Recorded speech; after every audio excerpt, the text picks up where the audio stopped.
Welcome back to the dopest show you won't get sick of. I'm Spencer, this is Sasha.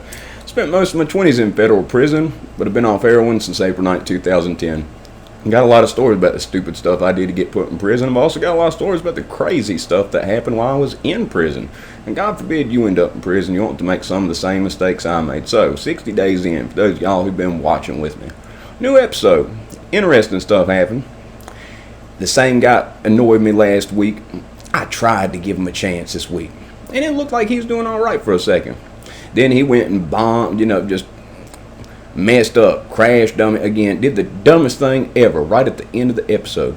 And it was obvious at the end of the episode when he got pulled in by the guy who's the head of it, like the head sheriff of the place, whatever, that he thought he was going to get interviewed with the cameras. He goes in the back room, and that guy's like, "We need to talk," and leaves you on a cliffhanger. Ain't no surprise what they're going to talk about. I'm going to get to that in a minute. The guy, he's got Shaquille O'Neal as his sidekick. Shaquille O'Neal used to be a police officer in Bedford, Virginia, which is like an hour away from here, working on like the internet stuff that the weirdos look at. He said some stuff in a rap song or something back when he used to rap. It upset some people, so he got taken off. But anyway, he's the head guy, the head sheriff guy. He talks in all these similes, metaphors. You can't have unity without you, like that type of stuff. But he don't seem too bad, it's just a shtick or whatever. So the old woman that went in and said, "If they mess with me, they'll get an old school butt whooping," done tapped out already. It is crazy. And the girls' pod, they're kicking, screaming, making noise. And as opposed to the boys' pod you have bricks, you got cement all the way around you. You're stuck in a box. The girls' pod, the front of the cell was just bar, and they let people out an hour a day. It's supposed to be quarantine. When you can walk right up in your hour a day to the other cells to talk to people, you're all up in their face. That didn't serve any purpose. That didn't serve any purpose. Male pod, yeah, because it was a barrier, everything else, but the women's pod was absolutely useless for that. But anyway, I thought she might have stuck in it. No, she quit. Talking about trazodone, which is a non-narcotic medication they give at rehabs, and they send people home from rehabs with it because withdrawal lasts about a week or so, but post-acute withdrawal syndrome are the nagging, lingering effects that last anywhere from a month, 3 months, sometimes 6 months for certain people.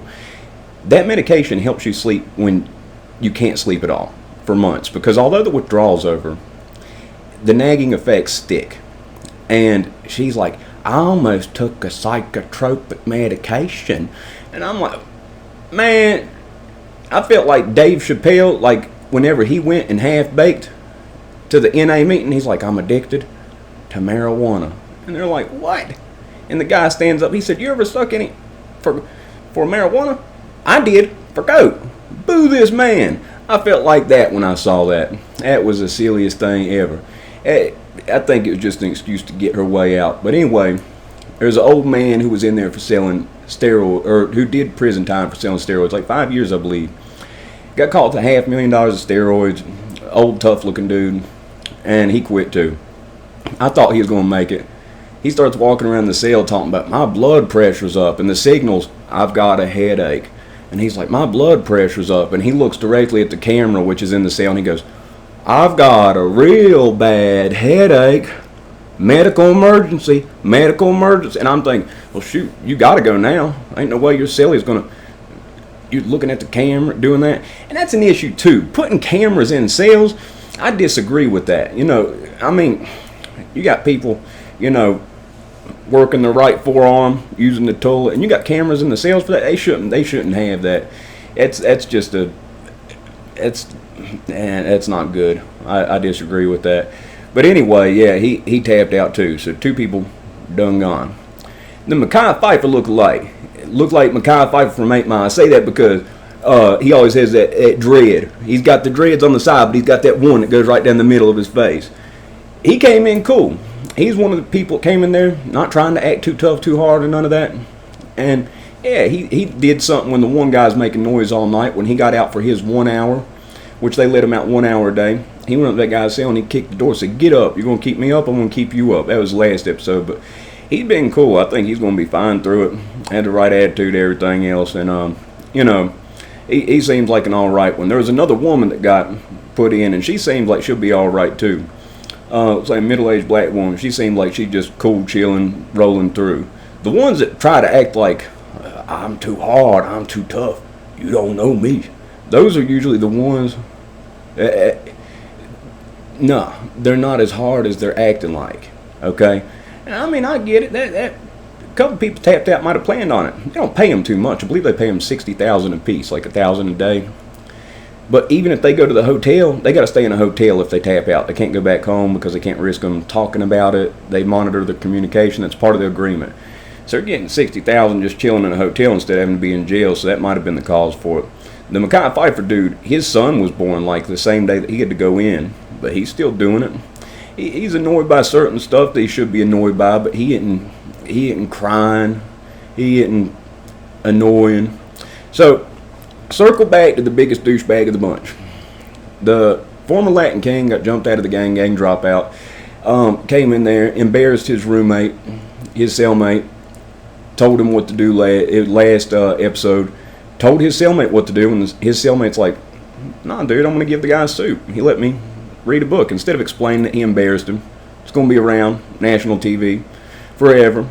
And the way technology's going, retirement homes in about 30 years, everybody's going to have a smartphone, and people in retirement home going to be clowning him, in about 40 years. If he makes it that long, they'll be clowning him. So, I mean, the rest of his life he'll get clowned for that, because he's like, I'm built different. And for real, he was wrong. So I tried to give him a chance. I tried so hard to give him a chance this episode. And I was like, okay. And he did all right at first. And he's like, I'm going to get the drugs in here. And he said, I watched Pill Line, and I saw people cheek them. I'm smart. And I'm like, man, if you did prison time, you've been known people been cheeking pills. Everybody knows that. That's not, you didn't just have some revelation. Everybody knows people cheek pills and sell. And he's buying them like so blindly, acting like he's going to sell them and stuff like that, The guy comes up, he tells the one guy, yeah, tell anybody that wants to sell them, come holler at me. Guy comes up to sell, he's like, what do you want? All of it, any of it. And he's like, well, you want uppers, downers, what? All of it. If somebody came up, like, it just seems like if somebody's like, I want anything you can give me, instead of actually knowing what they're buying to resell, if you don't know what you're selling the market for, that'd seem odd to me. So he's on a visit. The visits are in the pod. Okay. Oh, he makes it to general. I think the general population thing or whatever. I believe. The guy who's the head of it, the guy who's you can't say unity without you, switched it from 23-1 lockdown to 21-3. So they're out 3 hours a day. Even with 23-1, if you get phone calls every day, it's not solitary confinement. If you get commissary, it's not solitary confinement. Spent 87 days in a cell, had a shower, never left it, no commissary. Meals, they brought breakfast at 4 a.m., lunch at 10 a.m., and dinner at 4 p.m. And I had guards walking by taunting me, telling me, hey, you're going to Bloody Beaumont in Texas. Went to the medium security instead. Grand Prairie denied it, but because I insulted the SIS lieutenant in a pretty hilarious way, he tried to get me sent to Beaumont. And I had camp points. I shouldn't have been in the medium with camp points, But anyway, beside the point. So, Land Kingdom, he's on a visit. The visit is through a telephone. You have a telephone and a screen. You're not actually sitting across from people. The visit, you just go to this little section of the pod that's closed off, and he's on the phone talking to his girl. His dope fiend dude walks up to him and gives him the medication while he's talking to his wife on the video screen. Of course, that looks weird to his wife. She's like, what do you got going on? And imagine if he was an inmate, not 60 days in. Your family's going to know you're doing dope in jail now. He should have yelled at that guy, not his roommate. His roommate, he should have guided him, especially your cellmate. You're in it together, you and your cellmate. You got to get a good cellmate. If you have a bad cellmate, time's going to go by slow. He's a nice guy as a cellmate, a little quirky, probably first time in jail. But he embarrassed him. But this guy walks up, hands him pills while he's on a visit. And his girl, he just kind of giggled about it. He should have yelled at him like he did his roommate. All that flexing looked tough on TV. And even then, I still tried. Give him a chance. Still tried. But then at the end, he did the dumbest thing I've ever seen. There's a guy who he's getting introduced to the jail. They put him in there. Actually, I think he was still in quarantine. They're just letting him out longer now. Everybody's using the same phones one at a time, everything, and nothing sanitized. Quarantine is ridiculous how they got it.